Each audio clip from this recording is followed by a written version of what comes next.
welcome back to Eye on South Asia. Sanjiv, there's a very touching story in Queens, New York this week. Better late than never, huh? Yeah. So a 9/11 hero, Right. an NYPD officer named Salman Hamdani, who had given his life actually to help others during the attacks, when the flight had hit, I believe, the North Tower, he had gone into the site to help people, and he had actually just disappeared. They couldn't find him. And so there was really a problem of just kind of tracking him down and Right. having his record, and even just having his death registered with the NYPD, as it should officially have been done. So now actually he's being honored in Queens, New York. A street in the Bayside neighborhood of Queens is going to be named after him. That's where he grew up, right? That's Yeah. where basically he Yes. grew up. That's where Yeah. he's where he was from. Right.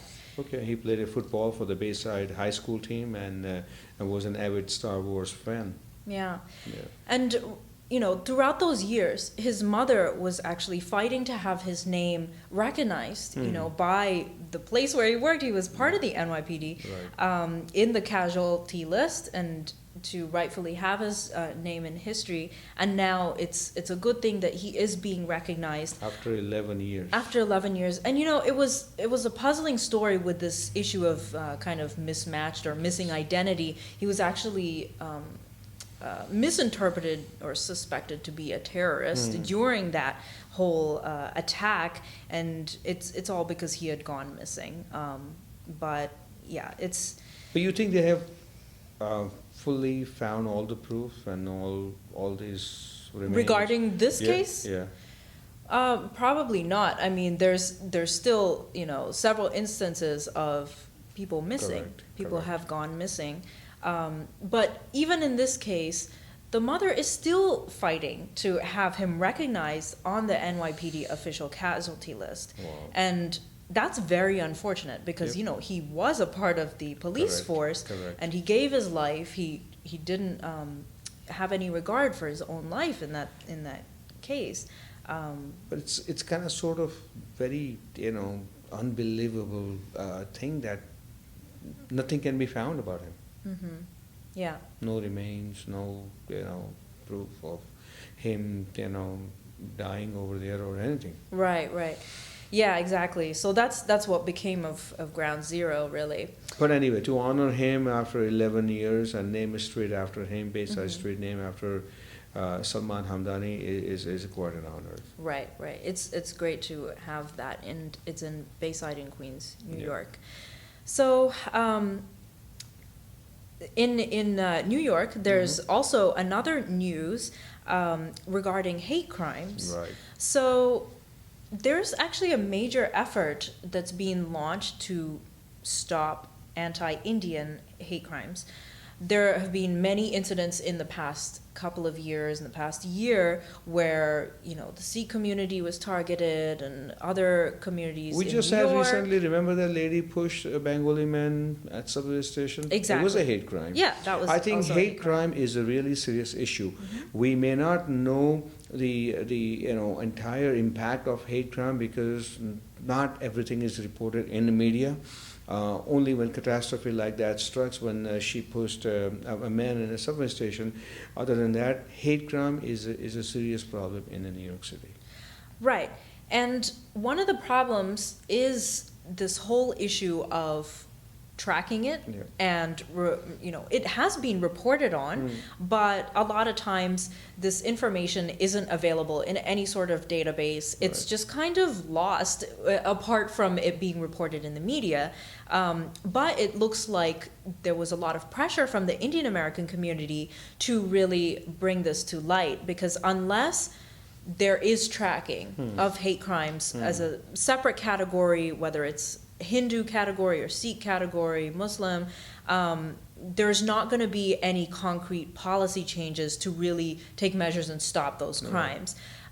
So because of this pressure, it looks like something is starting to work. Now a New York Congressman, Joe Crowley, has launched an effort in the past couple of weeks to get the Department of Justice to really track these hate crimes as separate categories.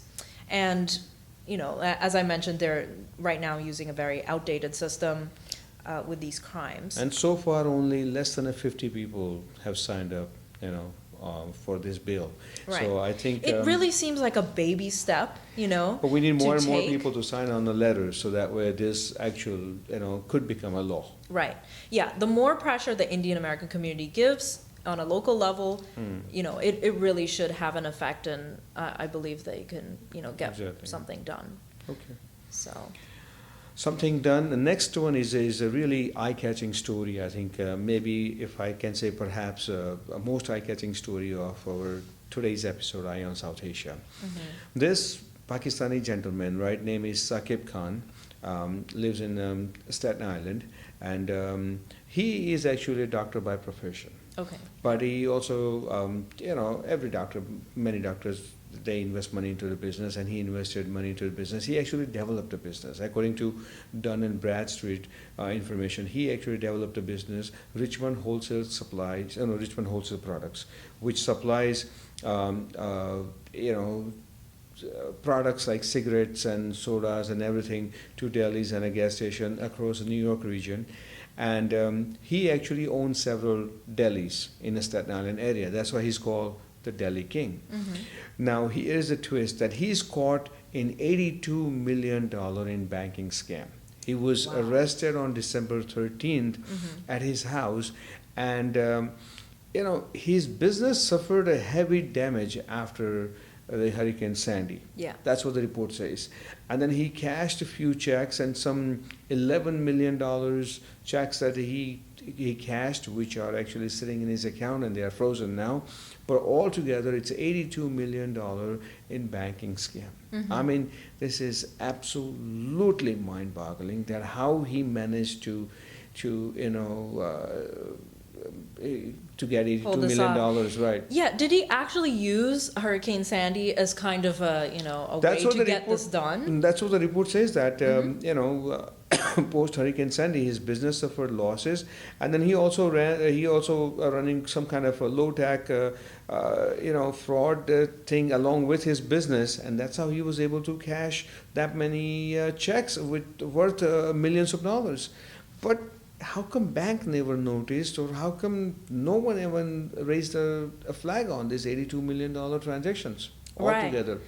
Right. Actually, his lawyer says that over $11 million, Which is frozen now. Yes. Right, that Khan withdrew, is frozen, and he has spent over $2 million. $2 million before he was arrested. Exactly. And I'm actually surprised he didn't spend even more than that. Right. But maybe he has kind of transferred it overseas, or Again, that's I mean, a large his amount is- of money to have in the His country. is a story of an immigrant who actually comes from Pakistan, and then sees a success and achieves success in his life, by working hard. Yeah. You have to give him a credit, being a doctor and then also a successful businessman. He developed a business very well, but in the end, we just don't have enough reports now on exactly how the scam was planned, used, and executed, so we don't know, but we'll give more details. But his name is Saqib Khan of Staten Island, right? Mm-hmm.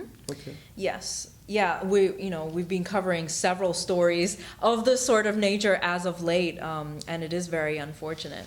Not a week goes by without a story of fraud Yes, by exactly. Indian American. Exactly. It seems to be on the rise, unfortunately. All right, so, well, this is a little bit of an unfortunate news. We did want to cover a couple of entertainment stories for our audience. And Bombay Jayashree, she was actually nominated for Best Song Right. with Life of Pi last Correct. weekend. Correct. And she had lost to Adele Yep. for Skyfall. She was actually nominated for the first ever Academy Award nominee for a Tamil song. Yes. So you have to give her credit for that. I mean, and she absolutely did a fantastic job. Yeah, in that was a the very song. beautiful song. It was the Right. Life of Pi theme. It was beautifully sung. She was also the first Indian the only Indian to be nominated this To time. Indian, right? Yeah. Exactly. And she lost it to Adele because Skyfall. I think maybe Skyfall had a better commercial success Of at the course. box office and more popular, and that's why Adele won the Oscars. But all the best to Bombay Jayashree for coming this far. Right. And speaking of Tamil songs, we did want to mention the wonderful Ilayaraja concert that happened last Saturday. It was a huge success, coming on the heels of the Toronto concert, which had over 25,000 people. It was Ilayaraja's first ever concert in North America. That's right. First ever concert in the USA. I think plans were in there for long period of time, but nothing ever materialized. And finally, this was the time. Originally, his tour was planned for a show in California Yeah. and one in Canada. New York, New Jersey was not part of their original plan. And then about less than a month ago, they added New Jersey, saying, Right. okay, New Jersey will cover, let's say, East Coast. California will cover West Coast, and Canada being Canada. So in less than 30 days, the promoters, Vasu being one of them, and his partner, they promoted the show, I think, superbly. Yeah. Very Within weeks, they had tickets just selling out. everything, I mean, it was and amazing. and those tickets were not cheap. They're expensive tickets. Show Right. happened at the Prudential Center in Newark, and Ilayaraja with S.P. Balasubramanian, Chitra, and Sadhna Sargam, and the other names that you can mention. Yeah, there was Karthik, his two sons, Yuvan Shankar, Karthik Right. Raja, a whole bunch of awesome singers, musicians. It was a wonderful concert. And Bhavna was there, and she had a great time. Yeah, it was very enjoyable. All right, so those are all the stories we have for this week. Keep watching us week after week on Crossings TV. Ion South Asia can also be found on Facebook and YouTube. So until next week, I'm Bhavna Vanan, signing off. And I'm Sanjiv Pandya. See you all next week.